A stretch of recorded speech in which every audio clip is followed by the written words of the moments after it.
Hi everyone, welcome to part 2. In this part we'll do all the lighting, texturing, shading and a bit of compositing of the Cauldron all inside Blender.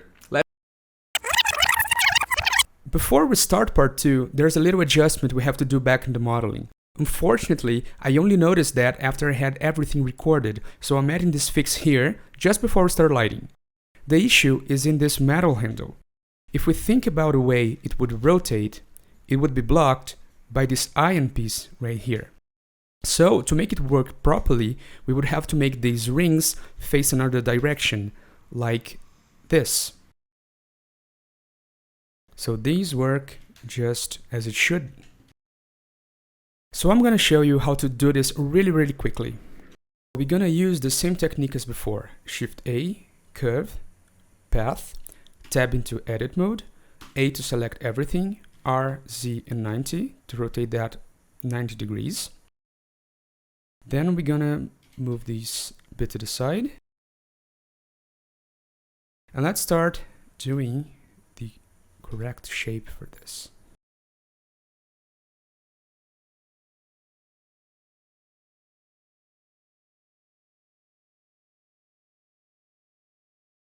We can extrude these points right here.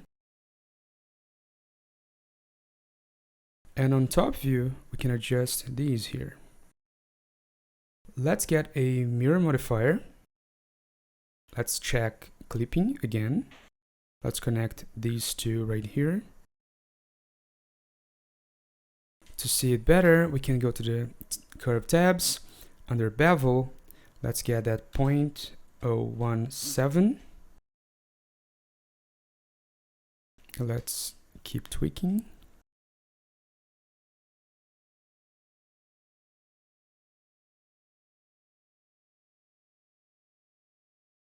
So now we can select the handle, right click, convert to mesh. That's it, now it's working fine. From here, you can use the same techniques as before to break symmetry and make it more interesting. I'm really sorry for letting this one slip by. Let's do this again and get this Cauldron looking good. All inside Blender, let's do it. So, we're ready to start lighting and shading this. So I'm just gonna pull this up a bit. Change this to the shading editor. And right now we are on world. So we're gonna load an Hdri just to start lighting. So first thing we need to do is to hit Shift A, texture, environment texture.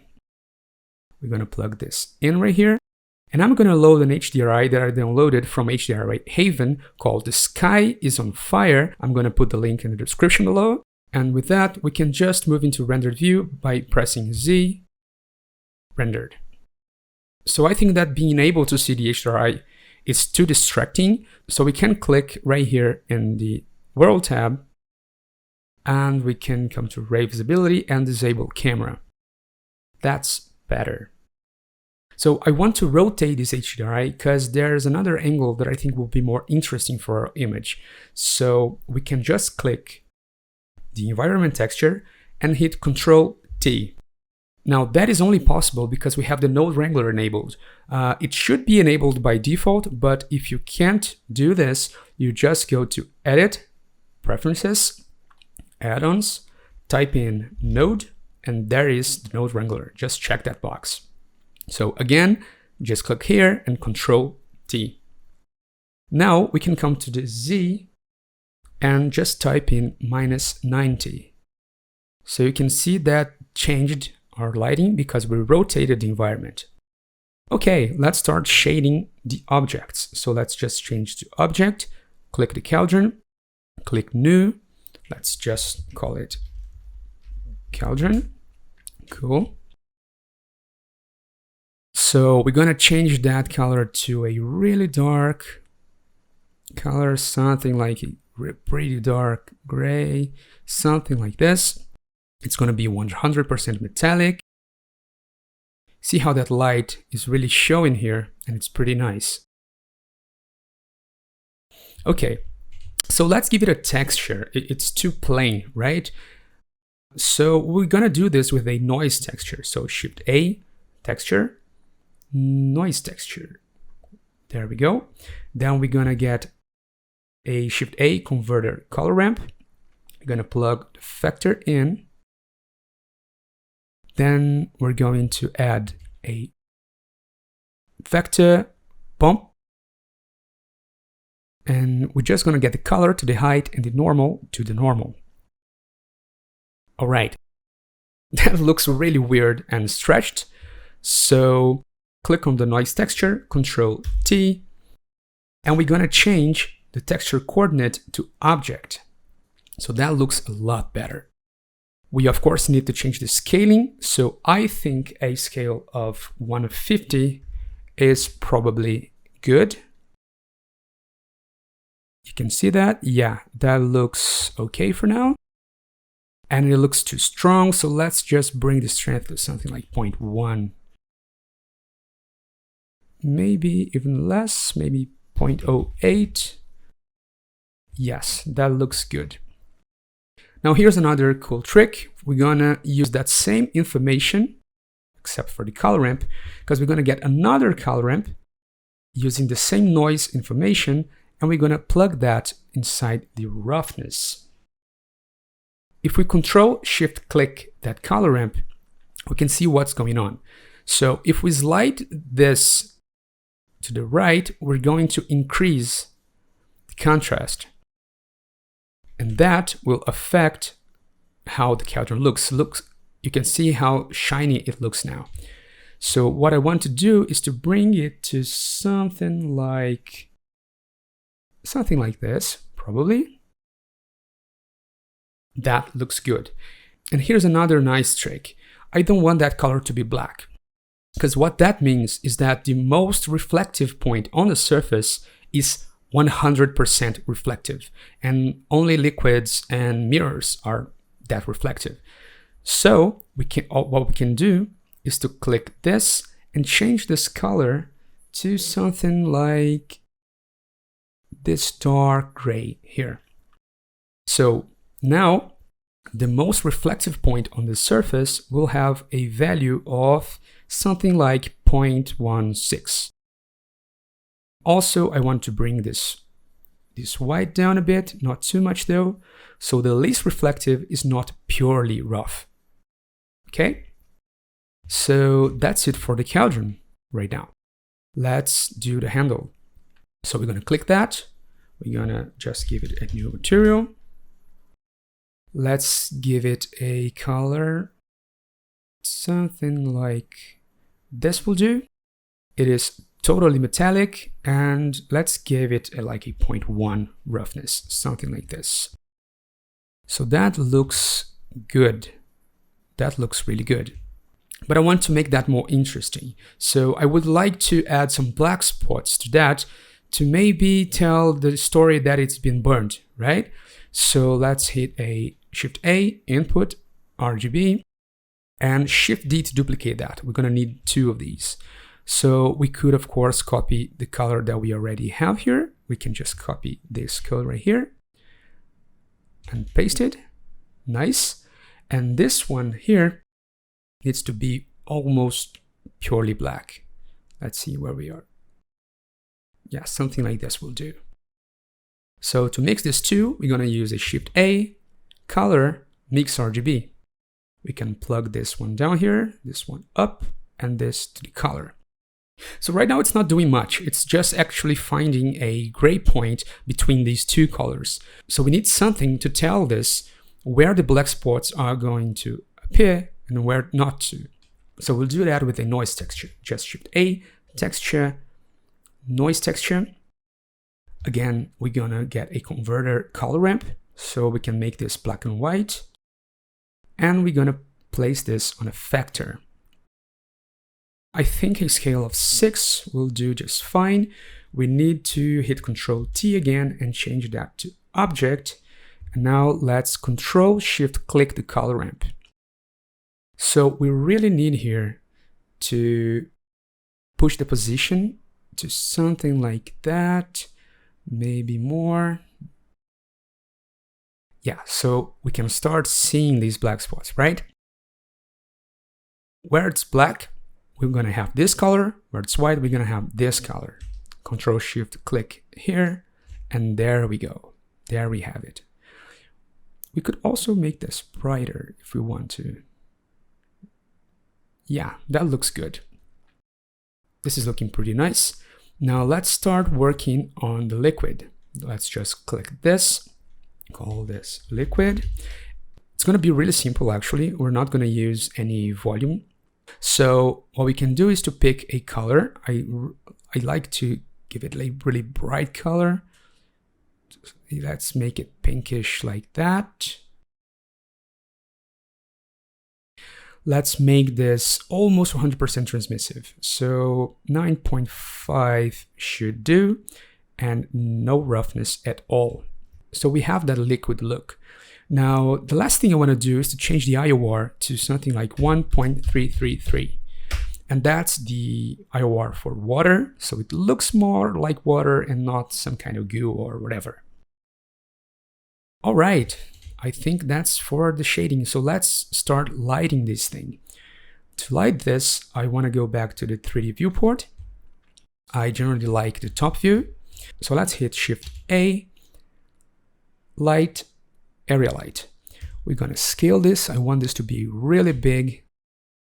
We're going to hit R, X, and -90. And we're going to position this in the back. Let's probably something like this. Let's go inside the light tab. I want to make this really orangish. To reinforce this color, let's click Use Nodes. Let's change the power to 100. Actually, I want this color here to be orangish. We can just bring that back to white. And I want to give it something like a 20. Yeah, 20 will work just fine. Wow, that looks good. Okay.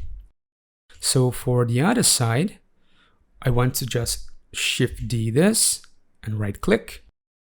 Then I want to move this somewhere right here and rotate this.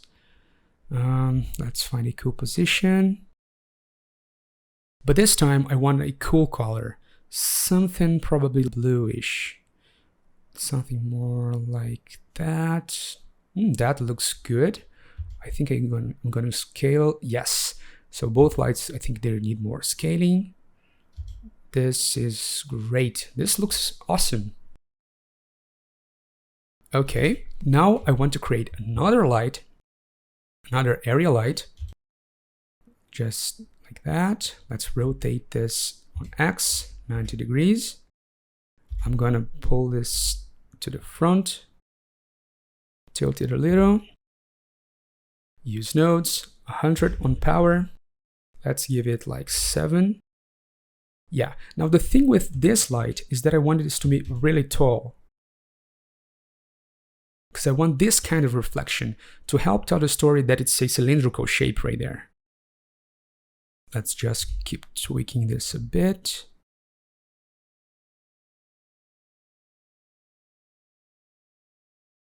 Now, I don't want that to be white. I want a really soft and warm color. Something like this. Yeah, now that looks a lot better. Let's just keep tweaking here. Maybe 6. Yeah, this looks good. All right, one more light.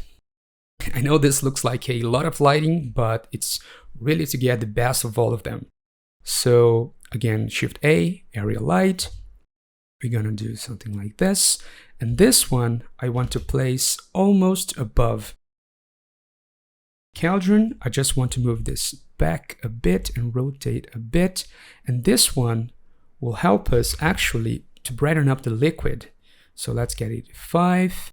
You can see we get much better reflections on the liquid surface and on the Cauldron surface also. Let's try 7.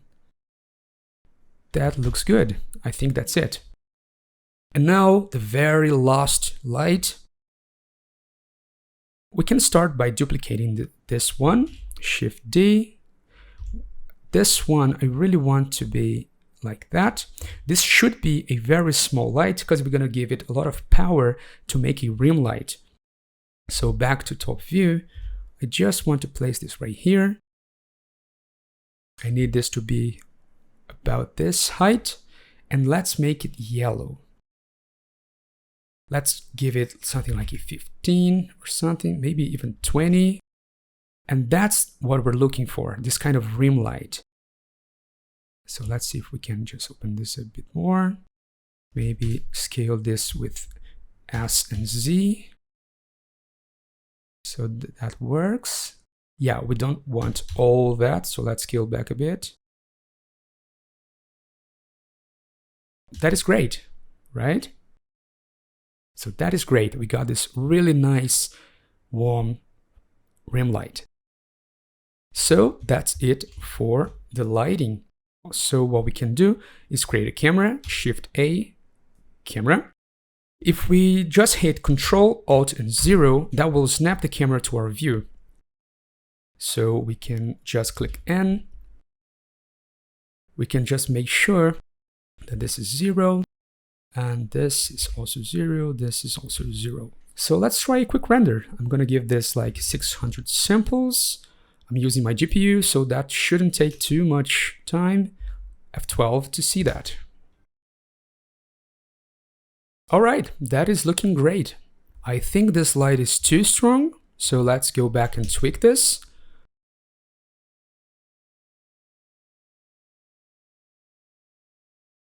Yeah, that looks better. So another render to test. That's it. It's looking great. Now I'm going to show one last trick to make this pop. We can change this to the compositor.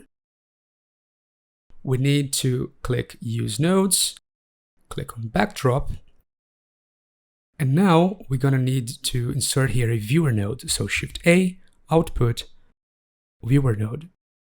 We're just going to connect this right here. So to add that nice bloom that we have on Eevee, but we lack on cycles, we can just add a glare filter. So Shift A, Filter, Glare. And you see that instantly adds that glare, and it's way too exaggerated, but we can tweak a few things. We can change this to Fog Glow. And we can bring this down a bit. So the cool thing is, let's just get a, if I can click this, another horizontal split. Let's get a timeline here.